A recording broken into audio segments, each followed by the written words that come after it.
So how do we get the khushu in the salah? Habibi, mashallah, what a beautiful question. Jazakumullah khair. Really, it reminds me of the brother that asked a question about women and so on. I've had youngsters who say, every time I say Allahu Akbar, my honey just comes in my hat, and I just busy, when will I see her and what will I do? And astaghfirullah, that's shaitan that's just got hold of us. So what do? Number one, you ask Allah's guidance. That's always there. It's Allah. It's Allah who grants it. But you take a look at the excess items we do on a daily basis, try and cut them out. So if you lower your gaze, the chances of you concentrating in salah are far more. And I'm not saying if you lower your gaze, you will be able to concentrate, because there are other factors as well. But it's one point. Another thing is, if you have too many things that you're doing in life, your concentration in salah will be less, because your day is filled without any order. And you're thinking of so many things, you're not calm, you're not collected, you haven't written down things sometimes. And you've got to think of so many things and you're worried. Let me give you an example. If you have 20 things to do and you've written them on a piece of paper, your mind has less in it, because you will refer to the paper and you tick it off. But when you haven't and you're relying on your brain, and this is an honest example, 20 things are there.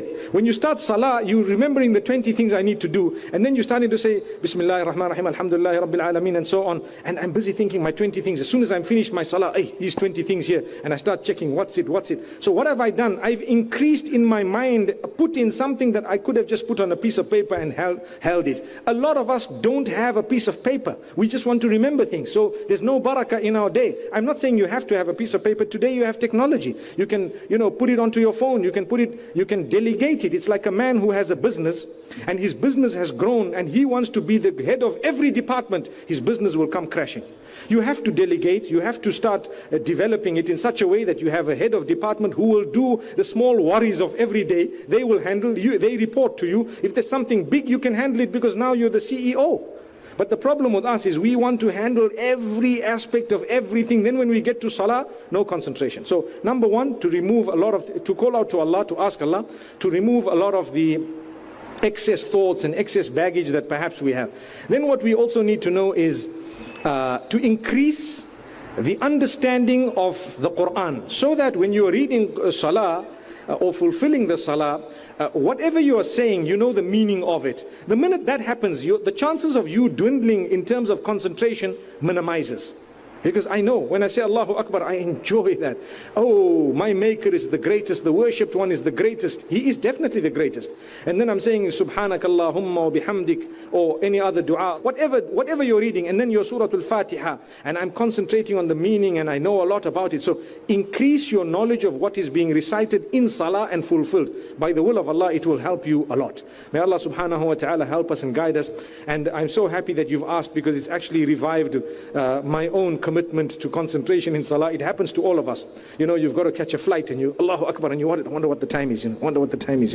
I recall once I was the imam at an airport, and I led the salah, and I have a habit that when you are an imam at the airport, make the shortest possible salah.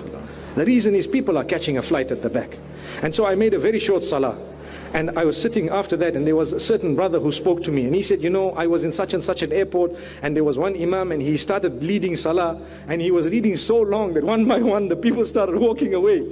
Because what happened is, I have a flight to catch. This guy's reading a long surah, he just looks at his clock and he's gone. Astaghfirullah. So you need to know, even when there is an imam, and all those who may be imams, think very carefully. It's better to have a shorter salah with concentration than to go on and on and on. I remember the first time when I was in Medina Munawwara, and we had Salatul Kusuf, the salah of the eclipse, and the imam was reading Surah Al-Baqarah, and he started, and he was going on and on, mashallah. And you know what?